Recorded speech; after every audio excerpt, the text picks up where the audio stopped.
तो केमिनोफोर देखे थे रिएजेंट ऑक्सीडाइजिंग में first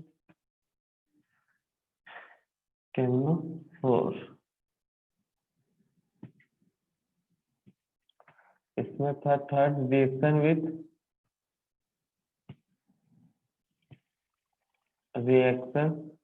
with alcohol.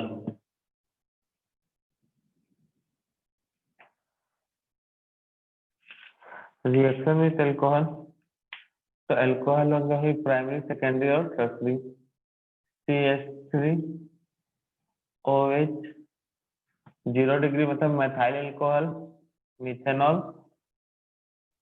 RCH2OH primary, RCHROH secondary, ROH तो ये हो जाएगा tertiary. Primary alcohol, secondary alcohol, tertiary alcohol, और बोलते हैं मिथेनॉल या मिथाइल अल्कोहल, मिथेनॉल। तो रिएक्शन विथ केमिनोफोर,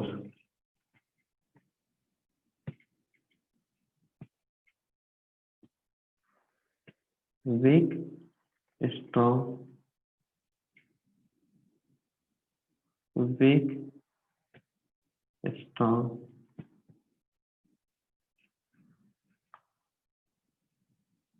वीक या फिर स्ट्रॉन्ग, दोनों में एक ही रिएक्शन देगा, वीक केमिनोफोर हो या फिर स्ट्रॉन्ग। तो रिएक्शन विथ अल्कोहल में यहाँ पे क्या होगा, फॉर्मल्डिहाइड का फॉर्मेशन होगा, यहाँ पे भी फॉर्मेशन होगा फॉर्मल्डिहाइड का, बट तुरंत चला जाएगा फॉर्मिक एसिड में, और फॉर्मिक एसिड बनता है स्ट्रॉन्ग केमिनोफोर से, तो कन्वर्ट हो जाता है किसमें, CO2 एंड वाटर में। तो फाइनल प्रोडक्ट क्या होगा, यहाँ पे फाइनल प्रोडक्ट क्या होगा, CO2 प्लस वाटर। 1 कार्बन का एल्कोहल हुआ, अगर एल्कोहल 1 कार्बन का है, केमिनोफोर के साथ रिएक्शन हो रहा है, मीडियम स्ट्रॉन्ग है, तो फॉर्मल्डिहाइड फॉर्मिक एसिड बनाएगा, फॉर्मिक एसिड तुरंत चल जाएगा किसमें, कन्वर्ट हो जाएगा CO2 एंड वाटर में। याद रखना इस बात को। प्राइमरी अल्कोहल, तो प्राइमरी अल्कोहल वीक केमिनोफोर हुआ तो एल्डिहाइड, सेकेंडरी मतलब प्राइमरी अल्कोहल ही हुआ, स्ट्रॉन्ग केमिनोफोर है तो एसिड, ओवर ऑक्सीडेशन देता है भाई केमिनोफोर। सेकेंडरी अल्कोहल चाहे वीक केमिनोफोर है स्ट्रॉन्ग, हमेशा कीटोन का फॉर्मेशन करेगा, और कीटोन का फर्दर ऑक्सीडेशन होता नहीं है, और वीक में नो रिएक्शन। यहाँ पे क्या होगा, नो रिएक्शन, क्योंकि अगर कार्बन के पास अल्फा हाइड्रोजन ही है, यहाँ पर फंक्शनल ग्रुप OH से अटैच पहला कार्बन अल्फा, जब तक अल्फा कार्बन है तब तक रिडक्शन होगा, मतलब सॉरी ऑक्सीडेशन होगा, अगर नहीं है तो नहीं होगा, नो रिएक्शन। वैसे benzene CH3 CH CH2Me PH CH2OH।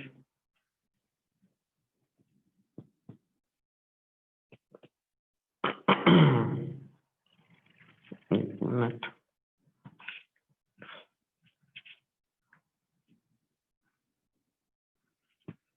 Note करते हैं।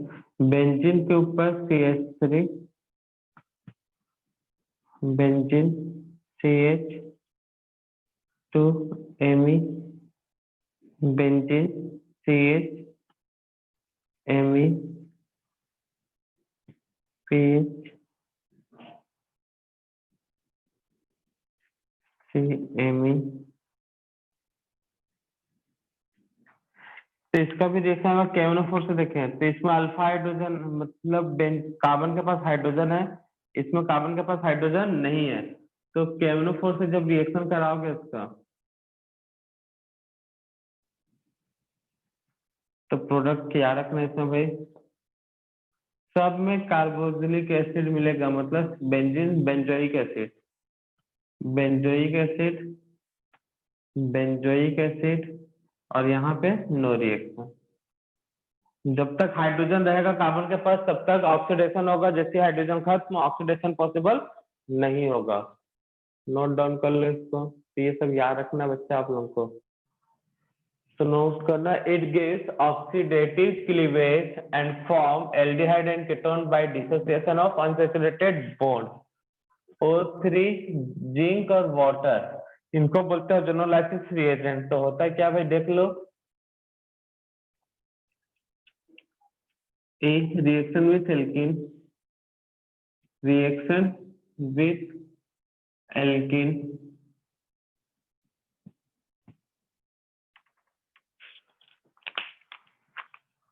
alkene CH2 double bond CH2 R CH double bond CH2 R CH double bond CH R, एक मिनट बच्चा,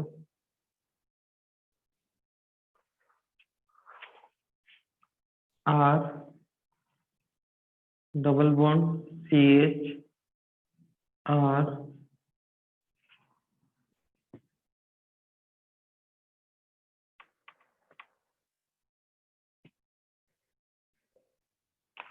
इन सबका रिएक्शन ओजोनोलाइसिस रिएजेंट से। तो पहले O3 से रीड करेगा तो कुछ अलग प्रोडक्ट मिल आएगा, फिर उसके बाद हाइड्रोलिसिस से बनता है एल्डिहाइड एंड कीटोन।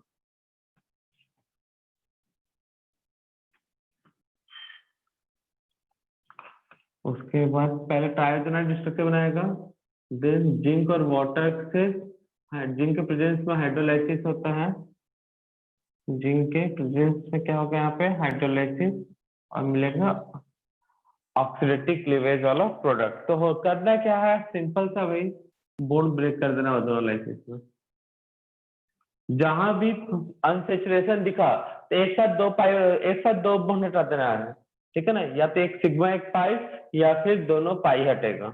एक बार में मतलब दो बॉन्ड ही ब्रेक करना है। तो यहाँ पे ब्रेक करोगे तो क्या क्या मिलेगा बच्चा, CH2 अलग, CH2 अलग, यहाँ पे R CH CH2, बहुत सिंपल सा रिएजेंट है भाई, यूज इसका एप्लीकेशन मतलब किस तरह से यूज करना है, एक बार दिमाग में बैठा दो तो याद ही रहेगा हमेशा। R, ये ब्रेक हो गया है, इधर क्या मिलेगा CH, इधर R,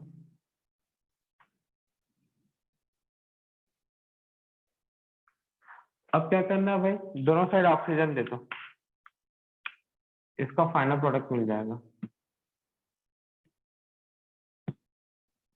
दोनों साइड क्या देते हैं, इक्वल अमाउंट में ऑक्सीजन, तो इसका मिल जाएगा फाइनल प्रोडक्ट। तो क्या मिलेगा भैया यहाँ पे, CH2O 2 times,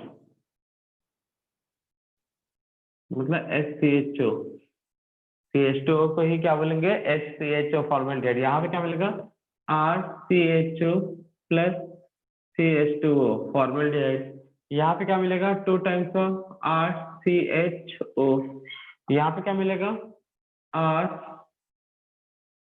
double bond O, यहाँ पे CHO, इस जगह पे क्या मिलेगा, R double bond O 2 times.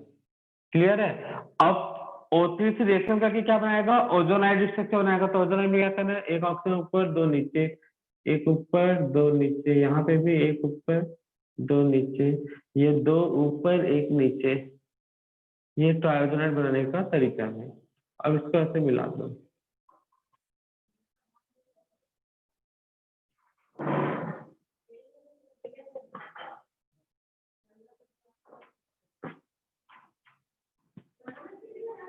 इस तरह से बना लोगे तो हो जाएगा रिएक्शन कंप्लीट।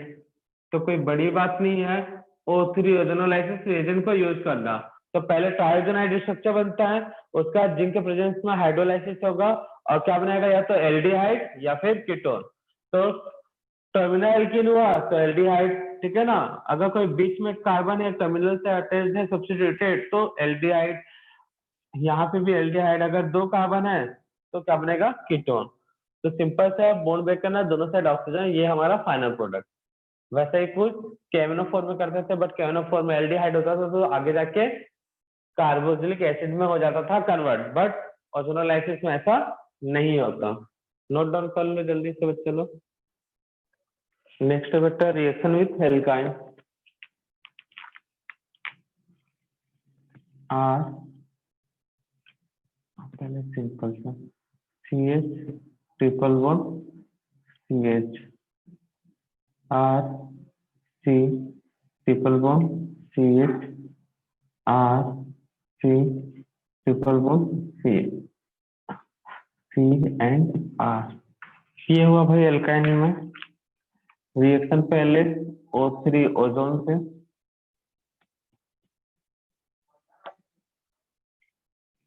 उसके बाद जिंक और वाटर से।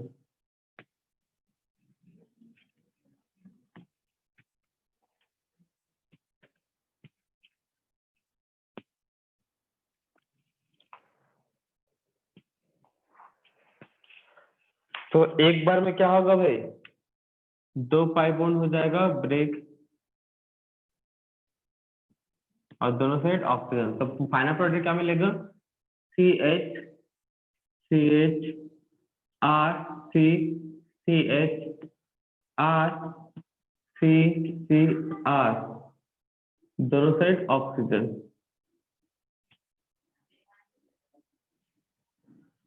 ये मिलेगा। अब बात आता है O3 ओजोनोलाइसिस हुआ मतलब तो ट्राई ओजोनाइड स्ट्रक्चर बनेगा। तो ट्राई ओजोनाइड स्ट्रक्चर कैसे बनाएंगे भाई, वो देख लेते हैं। यहाँ से CH सिंगल बॉन्ड CH, एक बार में दो ही पाई बॉन्ड ब्रेक होता है भाई, C CH। और क्यों होता है ये सब, इसके मैकेनिज्म पे मिल जाएगा, लेकिन हर एक रिएक्शन के लिए एक एक का मैकेनिज्म नोट नहीं करना है और याद रखना नहीं है, सीधा कंक्लूजन। तो कंक्लूजन आपको याद रखना है भाई। तो यहाँ पे ट्रायोजेनाइड स्ट्रक्चर बनाने के लिए क्या करते हैं, एक ऑक्सीजन ऊपर दो नीचे, या एक दो ऊपर एक नीचे, ऐसा भी लिख सकते हैं भाई। अब तीनों को मिला दो, ये ट्रायोजेनाइड स्ट्रक्चर बनाने का ट्रिक है। जिंक और वाटर के प्रेजेंस में हाइड्रोलाइसिस होगा तो मिलेगा ये प्रोडक्ट। ये था रिएक्शन विथ एल्काइन। उसके बाद नोट,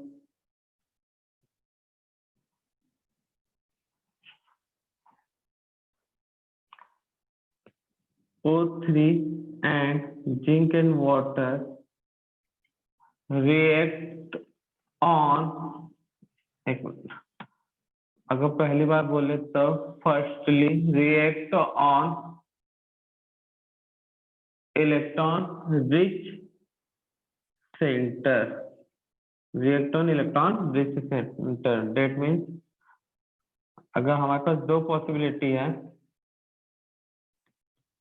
ए सेंटर सेंटर बी, और 1 मोल लिया जा रहा है O3, 1 मोल, और पूछा है यहाँ पे प्रोडक्ट ओजोनोलाइसिस का। तो रिएक्शन कौन से सेंटर पर होगा, 1A पे या B पर, बोलो बच्चा रिएक्शन कौन से सेंटर पे होगा, ओजोनोलाइसिस कौन से सेंटर पे होगा फास्ट, A सेंटर या B सेंटर पे, B electron rich centre. B कैसा है, वेयर B सेंटर या centre B is electron rich as compared to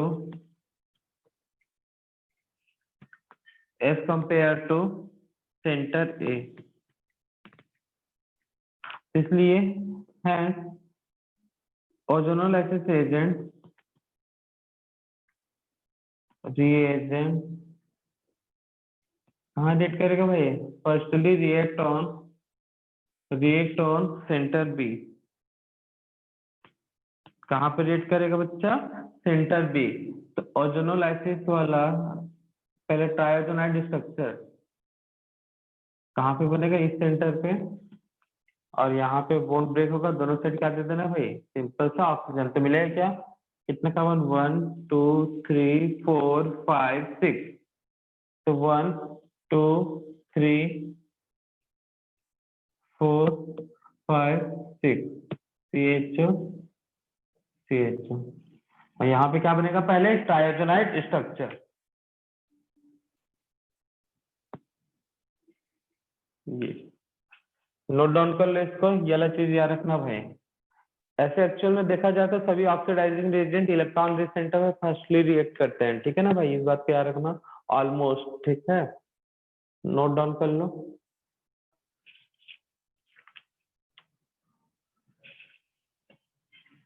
zinc water second है।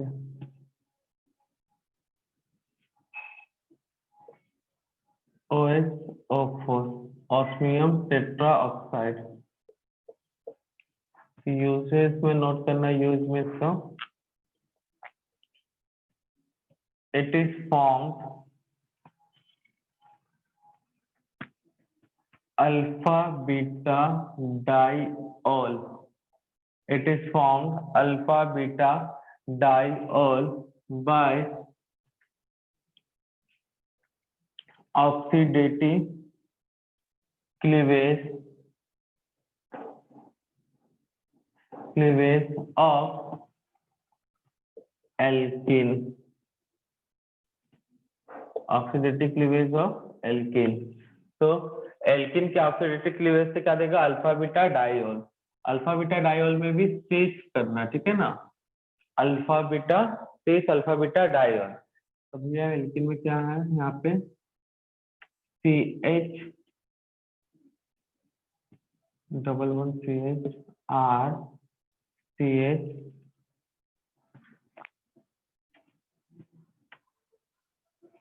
एक इसका लिखते हैं और एक इस तरह से 10। तो क्या करेगा यहाँ पे? OSO4 लिया जाएगा, ऑस्मियम टेट्रा ऑक्साइड। तो ये बॉन्ड ब्रेक होगा, पाई बॉन्ड डबल बॉन्ड का CH2 CH2OH। इसकी बात करें यहाँ पे तो पाई बॉन्ड ब्रेक होगा। चीज बोला मतलब या तो दोनों OH या तो अबव द प्लेन होंगे या फिर दोनों OH बिलो द प्लेन। सीस बोला है ना, तो प्रोडक्ट क्या होगा? या तो दोनों अबव द प्लेन होंगे या दोनों बिलो द प्लेन होंगे।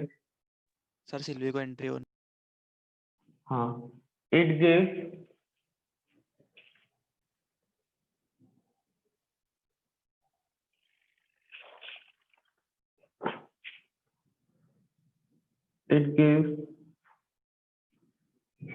एल्डिहाइड और ketone by oxidation of alkyne. तो इसमें क्या होगा?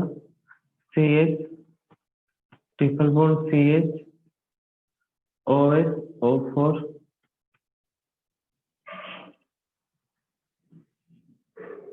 OSO4। तो होगा क्या बच्चा? डबल बॉन्ड एक CH, जब तक पाई बॉन्ड है तब तक रिएक्शन होगा। OH एक कार्बन पे 2 टाइम्स OH आएगा। एक कार्बन पे 2 टाइम्स OH सर्वाइव करता है क्या? बताया होगा ना हमने केवल जब 4 पढ़ा रहे होंगे तो। एक कार्बन पे 2 टाइम्स OH होगा क्या? कभी नहीं होता, वो वाटर बन के बाहर। यहाँ का OH और यहाँ का H वाटर बन के बाहर, तो फाइनल प्रोडक्ट क्या मिलेगा? CHO CHO। यहाँ का फाइनल प्रोडक्ट क्या मिलेगा? यहाँ से भी वाटर बन के बाहर, तो RCCR ऑक्सीजन, इस तरह से, ठीक है ना? तो यहाँ पे या तो एल्डिहाइड बनेगा या फिर कीटोन बनेगा, वो डिपेंड करता है नेचर ऑफ एल्काइन। तो कुछ नहीं, यहाँ पे भी पाई बॉन्ड ब्रेक हो रहा है और OH मिल रहा है, पाई बॉन्ड ब्रेक हो रहा है, क्या मिल रहा है OH। ये तो पाई बॉन्ड के प्रेजेंस में रिएक्शन में जितने भी पाई बॉन्ड है वो रिएक्ट करेंगे OH से, और क्या बनाएगा सीन 1,2 डाइऑन। यहाँ पे भी सेम वही कंडीशन है, लेकिन यहाँ पे 2 OH है तो एक OH और यहाँ का H वाटर बन के बाहर, तो बचेगा क्या सिर्फ CH डबल बॉन्ड O। यार रखना किसी भी एक कार्बन पे 2OH नहीं रहेगा, ठीक है, वहां से तुरंत कंडेंस होकर वाटर मॉलिक्यूल्स रिमूव हो जाता है, बनता है क्या एल्डिहाइड या फिर कीटोन। नोट डाउन करो SO4 का यूज। तो इसमें भी सेम कंडीशन, 2 सेंटर है तो पहले कहाँ रेट करेगा, तो नोट रिएक्टिविटी वाला चीज,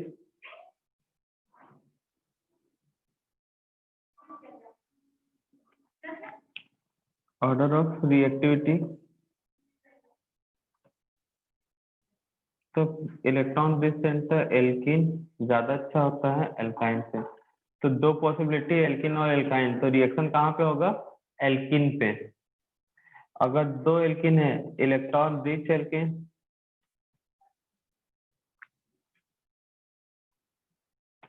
एक इलेक्ट्रॉन डेफिशिएंट एल्किन, नोट कर लो इसको भी।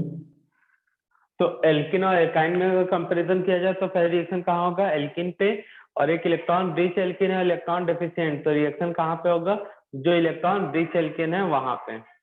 नेक्स्ट आगे, नेक्स्ट नोट करो फोर्थ रिएजेंट आपका ऑक्सीडाइजिंग में पर एसिड, पर एसिड नहीं हेलिक एसिड है भाई, गलत बोल दिए, मिस्टेक हो गया भाई, हेलिक एसिड बोलते हैं इसे, याद होगा ना ऑक्सी एसिड ऑफ हेलोजन पढ़ाया होगा, याद आया कि नहीं याद भाई, उसमें में था यही, पीबी ऑक्सीडाइजिंग रिएजेंट है। तो इसका एग्जांपल HiO4 या फिर NaIO4 या फिर IO4 माइनस, और भी हो सकता है Cl भी ले सकते हो। तो इसका यूज देख लो भाई, it gives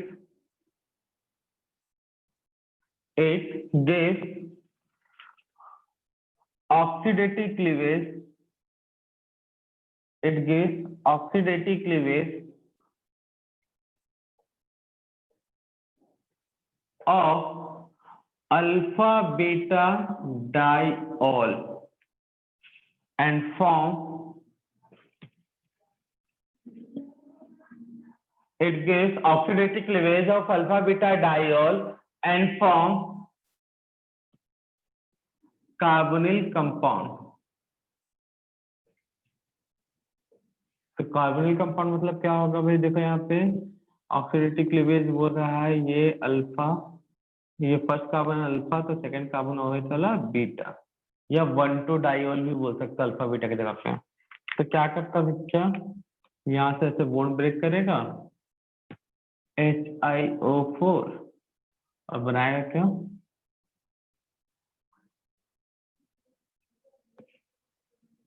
एल्डिहाइड।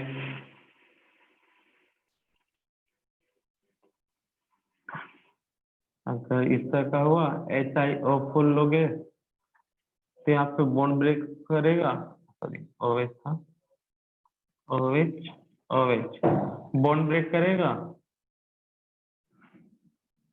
और ये बनाएगा भाई। नोट डाउन कर लो, नंबर कार्बन उतने ही रहेंगे बच्चा लोग। लिमिक्स जॉनसन रिएजेंट, तो कुछ नहीं भाई, कोई रिएजेंट 3 और 4 का कॉम्बिनेशन है, रिएजेंट 3 और 4 का कॉम्बिनेशन है, तो इसका यूज क्या होगा भाई,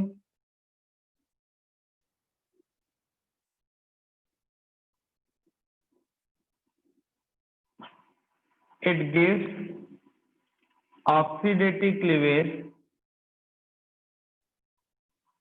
of alkane,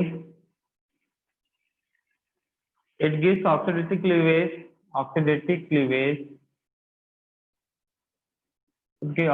cleavage of alkane and form carbonyl compound। तो दोनों को मिक्स कर देते हैं तो LGR बोल देते हैं भाई। तो होगा क्या यहाँ पे, OH-O4 एल्किन को किसमें चेंज करेगा बच्चा, 1,2-डाइऑल में। OH-O4 एल्किन को किसमें चेंज करेगा, 1,2-डाइऑल। और सॉरी हेलिक एसिड किसमें चेंज कर देगा, NaClO4 किसमें चेंज कर देगा बच्चा, यहाँ से बॉन्ड ब्रेक करेगा और कार्बोनिल कंपाउंड।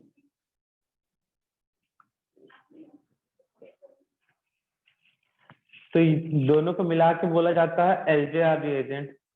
नोट डाउन कर लो इसको भी। तो नेक्स्ट हेडिंग है पर कार्बोक्सिलिक एसिड। तो RCOH ये होता है कार्बोक्सिलिक, ये ग्रुप होता है तो कार्बोक्सिलिक, लेकिन एक पर ऑक्साइड लिखते हैं जिसमें क्या बोलते हैं, पर कार्बोक्सिलिक एसिड या पर एसिड। इसको शॉर्ट में बोला जाता है मेटा क्लोरो पर बेंजोइक एसिड। ठीक है ना, एरो के ऊपर ये लिखा होगा या RCO3H जहां भी लिखा समझ लेना पर एसिड है। तो इसका यूजेस, इसके यूजेस में फर्स्ट इट गिव्स, यूजेस में फर्स्ट है it gives epoxide, epoxide by oxidation of alkene, oxidation of alkene. It gives epoxide by oxidation of alkene. It gives epoxide by oxidation of alkene. Metachloro perbenzoic acid है, epoxidation होगा, ये बनाएगा second.